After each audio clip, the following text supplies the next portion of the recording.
अपने आप को हिंदू कहते हैं वो 24 घंटा हिंसा हिंसा हिंसा, नफरत नफरत नफरत, असत्य सत्य असत्य।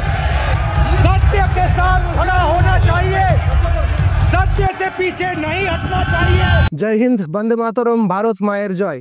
ডিয়ার ভিউয়ার্স, গত 2-3 বছর ধরে ভারতের মেইনস্ট্রিম মিডিয়াতে এমনকি সোশ্যাল মিডিয়াতেও একটা প্রশ্ন বারবার ঘুরে ফিরে আসছে যে ভারত ধর্মীয়ভাবে ক্রমশ অসহিষ্ণু হয়ে পড়ছে। ধর্মীয় অনুভূতিতে আঘাত আসছে বলে কখনো কখনো কোনো ওয়েব সিরিজকে অ্যাটাক করা হচ্ছে, কখনো কখনো কোনো স্ট্যান্ড আপ কমেডিয়ানকে রীতিমতো জেল খাটানো হচ্ছে, কখনো কোনো টিভি অ্যাডকে রীতিমতো অবজেকশন করা হচ্ছে, কখনো কোনো গরু পাচারকারীকে এমনকি পেটানো পর্যন্ত হচ্ছে।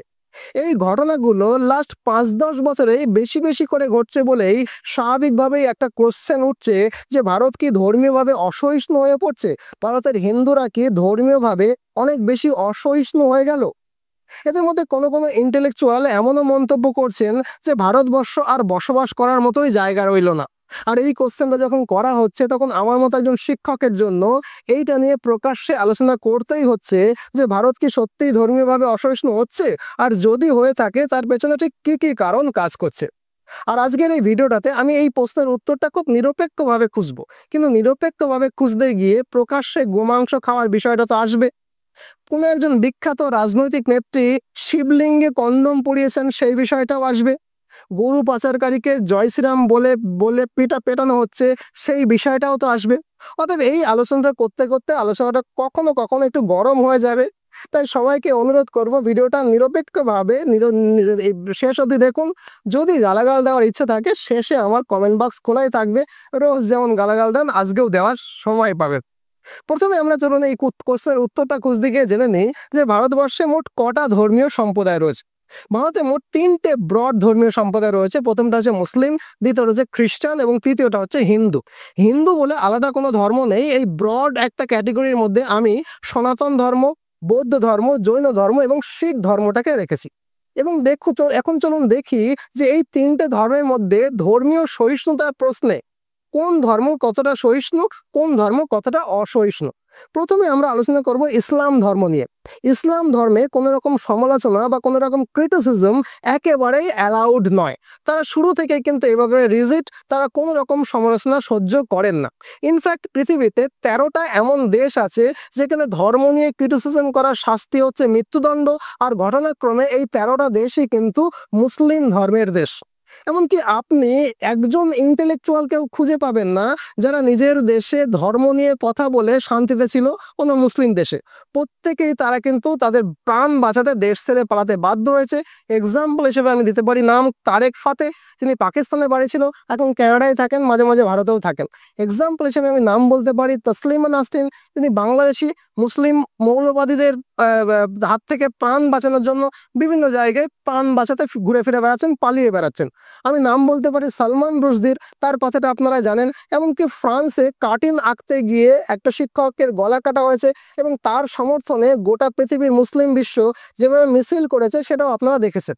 এরকম 1000টা এক্সাম্পল আমরা দিতে পারি যেখান থেকে প্রমাণ হয়ে যায় যে ধর্ম নিয়ে ইসলাম প্রচণ্ড কট্টর, প্রচণ্ড আপোষহীন এবং 100% রিজিট। তারা ধর্মীয় সমালোচনা একেবারেই সহ্য করতে পারে না। এবার আসি আমরা খ্রিস্টানদের কথায়। খ্রিস্টানরাও কিন্তু নিজেদের ধর্ম নিয়ে অত্যন্ত সেন্সিটিভ। আপনি যদি তাদের বিরুদ্ধে, ধর্মের বিরুদ্ধে কোনো কথা বলেন, হ্যাঁ তারা হয়তো সঙ্গে সঙ্গে গলা কাটতে দৌড়বে না বা ভাইলেন্স হয়ে উঠবে না, কিন্তু আপনার এগেনস্টে তারা অ্যাকশন অবশ্যই নেবে এবং এই অ্যাকশনটা অধিকাংশ ক্ষেত্রেই লিগাল চ্যানেলে হয়। কোনো ইন্ডিভিজুয়াল তার আপনার বিরুদ্ধে এফআইআর করবে না। নর্মালি চার্চ বা রিলিজিয়াস বডি যে খ্রিস্টান ধর্মের আছে তারা আপনার এগেনস্টে এফআইআর করবে, আপনাকে জেলে পর্যন্ত পাঠাতে পারে। খেয়াল করবেন কোনো বড় ফেমাস পার্সন খ্রিস্টান ধর্ম নিয়ে নর্মালি কোনো সমালোচনা করেন না। যদি করেও থাকেন তারা কিছুক্ষণ পরে ভুল স্বীকার করেন এবং ভুল স্বীকার করে বলেন যে এটা তারা আর কখনো করবেন না। খ্রিস্টান ধর্ম যে তাদের ধর্ম নিয়ে ভীষণ রকমের রিজিট, তারা যে কোনো রকমের সমালোচনা সহ্য করতে পারে না, তার আরও একটা বড় এক্সাম্পল হলো পৃথিবীতে এমন অনেকগুলো দেশ আছে যেটা খ্রিস্টান ধর্ম তাদের রাষ্ট্র ধর্ম। আর ইতিহাসেও একটা প্রমাণ আছে, এই খ্রিস্টানরাই কিন্তু মুসলিমদের সঙ্গে দীর্ঘদিন ধরে ধর্মযুদ্ধ বা ক্রুশেড লড়েছিল, রীতিমতো ক্রুশেড যুদ্ধ করেছিল তাদের ধর্মের, তাদের সংস্কৃতিকে বাঁচানোর জন্য। অতএব ভারতবর্ষের 3টে যে মেজর ধর্ম, তাদের মধ্যে 2টো ধর্ম ইসলাম এবং খ্রিস্টান, তাদেরকে ক্রিটিসিজম তারা যে অ্যালাউ করে না, এটা কিন্তু জলের মতো পরিষ্কার হয়ে গেল। তাহলে কি করা যায়? আমাদের দেশের যারা বুদ্ধিজীবী বা যারা ইন্টেলেকচুয়াল তাদের মাথায় তো পোকা কামড়ায়। কেন? পোকা কামড়ায় যে ধর্মকে নিয়ে সমালোচনা যদি করা যায় তাহলে তো তাড়াতাড়ি ইন্টেলেকচুয়াল হওয়া যায়, চট করে ইন্টেলেকচুয়াল বলে বুদ্ধিজীবীতে পরিচিতি পাওয়া যায়। অতএব এই সমালোচনা করবার জন্য তাদের কাছে বেঁচে থাকে অনলি অ্যান্ড অনলি হিন্দুইজম বা হিন্দু ধর্ম। এখন এই হিন্দু ধর্মটা কোনটা? হিন্দু ধর্ম এমন একটা ধর্ম, তার বৈশিষ্ট্য বলে যে তারা ধর্ম নিয়ে যতটা বেশি প্রাইড ফিল না করে তার থেকে তারা কাস্ট বা গোত্র নিয়ে বেশি প্রাইড ফিল করে। এই হিন্দু ধর্মের বাচ্চারা তাদের বাড়িতে ধর্মীয় শিক্ষা তেমন খুব একটা পায় না। অধিকাংশ বাড়িতে ধর্ম শিক্ষা মানে ছেলে পিছিয়ে পড়বে, মেয়ে পিছিয়ে পড়বে, এইরকম মানসিকতাটাকেও পোষণ করে অধিকাংশ হিন্দু ধর্মের পরিবারের লোকেরা। এই বাচ্চারা যখন বাড়ি ছেড়ে স্কুলে যায় তখন তারা স্কুলের বইতে কি পড়ে না ধর্ম সংস্কার পড়ে। ইতিহাস বইয়ে সিলেবাসে ডাকা আছে ধর্ম সংস্কার। সেই ধর্ম সংস্কার মানে কি হিন্দু ধর্মের সমালোচনা? সত্যিটা হলো এই হিস্টোরিক্যালি পৃথিবীর সব ধর্মের মধ্যে কিছু না কিছু ভুল প্র্যাকটিস রয়েছে। কিন্তু আমাদেরকে পড়ানো হয় রামমোহন রায় সতীদাহ প্রথা, বহু বিবাহ প্রথা রদ করেছেন। একবারও কিন্তু বলা হয় না যে এই বহু বিবাহ প্রথা যেটা রদ করা হলো সেটা বর্তমানে সোসাইটিতে কোনো কোনো ধর্মের মধ্যে এখনো প্র্যাকটিস করা হয়। বুকে হাত দিয়ে বলুন, এটা কি বলা হয়? এটা কি ইতিহাসে লেখা হয়? আপনার টেক্সট বুকে শুধুমাত্র হিন্দু ধর্মের সমালোচনাগুলোই লেখা হয়। অন্য ধর্মের যদি কোনো খারাপ গুণ থাকেও টেক্সট বুকে কিন্তু সেটা জায়গা পায় না। তার ফলে হিন্দু বাচ্চারা বাড়ি থেকেও ধর্মশিক্ষা পায় না, স্কুল থেকেও ধর্মশিক্ষা পায় না। তার ফলে হিন্দু ধর্মের ছেলেমেয়েদের ধর্ম সম্পর্কে অ্যাটাচমেন্টটা সেই রকম ভাবে তৈরি হয় না। তারা ধর্মশিক্ষার বদলে ধর্মকে সমালোচনা করতে শিখে ফেলে। এই বাচ্চাগুলো যখন কলেজে যায় তখন কলেজে গিয়ে নতুন একটা সংস্কৃতির সঙ্গে তাদের আলাপ হয়। তারা বলতে শেখে ধর্ম মানে হলো আফিম, ধর্ম মানে হলো নেশার ব্যাপার, আফিমের মতো। এই আফিম মধ্যে তারা কোনটা বোঝে? তারা কিন্তু অন্য কোনো ধর্ম বাদ দিয়ে নিজের ধর্ম বা হিন্দু ধর্মটাকেই বুঝতে শুরু করে দেন। তারা তাদের চারপাশে টিভিতে তাদের কাগজে কি দেখে? জোকস তৈরি হচ্ছে হিন্দু ধর্মটাকে নিয়ে, ক্রিটিসিজম বা সমালোচনা করা হচ্ছে হিন্দু ধর্মটাকে নিয়ে। তারা এইগুলো দেখতে দেখতে হিন্দু ধর্মটাকে নিয়ে মজা করাটা একদম আমবাদ বলে মনে করে। আবার আমাদের মধ্যে কোনো কোনো হিন্দু এরকমও থাকে যারা নিজেদেরকে হিন্দু বলতেই লজ্জা করে। তারা বলে যে মানবতাই তাদের ধর্ম, হিন্দু তাদের ধর্ম নয়। অর্থাৎ যে ধর্মের সঙ্গে সেই ধর্মের লোকেদের অ্যাটাচমেন্টটাই কম, সেটা সমালোচিত হলে, তার ক্রিটিসিজম হলে তার তো কিছু এসে যায় না। তার ফলে আমাদের সোসাইটিতে যাদের ইন্টেলেকচুয়াল হতে ইচ্ছে করে, যাদের বুদ্ধিজীবী হতে ইচ্ছে করে, তাদের কাছে একটা হাতে গরম টপিক হচ্ছে, ফেভারিট টপিক হচ্ছে এই হিন্দুইজম বা হিন্দু ধর্ম। হিন্দু ধর্মকে ক্রিটিসাইজ করে করে কেউ তাদের কেরিয়ার বানিয়ে ফেলেছে। হিন্দু ধর্মের ক্রিটিসাইজ করে করে কেউ রীতিমতো বুদ্ধিজীবীর তকমা পেয়ে গেছে। এই হিন্দু ধর্মের সমালোচনা করতে করতে কেউ বড় বড় জার্নালিস্ট হয়ে গেছে। এই হিন্দু ধর্মের সমালোচনা করে কেউ কেউ মোটা মোটা বই লিখে ফেলেছে। এই হিন্দু ধর্মকে সমালোচনা করেই রীতিমতো ব্লকবাস্টার সিনেমা বানানো যায়। এই হিন্দু ধর্মের একটা পবিত্র দেবী সরস্বতীর উলঙ্গ মূর্তি এঁকে কোনো কোনো মানুষ ওয়ার্ল্ড ফেমাস আর্টিস্ট পর্যন্ত হয়ে গেছে। এই যে কথাগুলো বললাম, এই কথাগুলো 4-5 বছর আগের কথা। হিন্দুরা তখন যা তাদেরকে দেখানো হতো কেবলমাত্র তারাই দেখতো, সেগুলোই দেখতো। যদিও কেউ কেউ বুঝতে পারতো যে তাদের সঙ্গে এটা ঠিক হচ্ছে না, তাদের ধর্মীয় অনুভূতিতে আঘাত দিচ্ছে, তারা বলার জায়গা পেত না, কোনো প্ল্যাটফর্ম ছিল না। আর এই সময় আমাদের জীবনে চলে আসে, উদয় হয় সোশ্যাল মিডিয়া নামক একটা প্ল্যাটফর্মে। সেই প্ল্যাটফর্মে দেখা যাচ্ছে যে ঠিক কি হচ্ছে, সমালোচনাটা শুধুমাত্র হিন্দু ধর্মেরই হচ্ছে, বারবার তারা দেখতে পাচ্ছে, এবং শুধুমাত্র হিন্দু ধর্মকে টার্গেট করেই সমালোচনা করা হচ্ছে। এইটা দেখার পর তারা প্রতিবাদ করবার জন্য, তাদের অনুভূতি ব্যক্ত করবার জন্য সোশ্যাল মিডিয়ার মধ্যে একটা খোলা প্ল্যাটফর্ম পাচ্ছে। এই সোশ্যাল মিডিয়ায় লাস্ট 4-5 বছর হিন্দুরা কি দেখছে? হিন্দুরা দেখছে কোনো একজন অভিনেত্রী অন্য ধর্মের কোনো পবিত্র একটা দিনে রীতিমতো সুন্দর একটা পবিত্র পোস্ট করেছে। কিন্তু যেই না শিবরাত্রির দিন তিনি পোস্ট করছেন, তিনি বলছেন শিবরাত্রি হচ্ছে বুলাদের শিবরাত্রি, কন্ডম পরিহিত একটা শিবলিঙ্গ পোস্ট করছেন। হিন্দুরা কি দেখছে? কোনো একজন অভিনেত্রী প্রকাশ্য টিভি চ্যানেলে বলছে আমার যদি অষ্টমীর দিন গরুর মাংস খেতে ইচ্ছে হয় তা আমি খাবো, কার বলার কি? তিনি কিন্তু অন্য কোনো ধর্মের নাম করে বলছেন না। জানছেন যে এই হিন্দু ধর্মের সমালোচনা করলেই চট করে বুদ্ধিজীবী হওয়া যাবে, সস্তার বুদ্ধিজীবী হতে গিয়ে প্রকাশ্যে তিনি এইরকম একটা পবিত্র দিনে তার ধর্মের অপবিত্র এরকম একটা কথা বলে ফেলছেন। হিন্দুরা সোশ্যাল মিডিয়াতে কি দেখছে? যে তারা যে পার্টির লোকেরা ধর্মটাকে আফিম বলে, সব সময় বলে, সেই পার্টির কমরেড প্রকাশ্য কলকাতার রাস্তায় দাঁড়িয়ে গরুর মাংস খাচ্ছেন।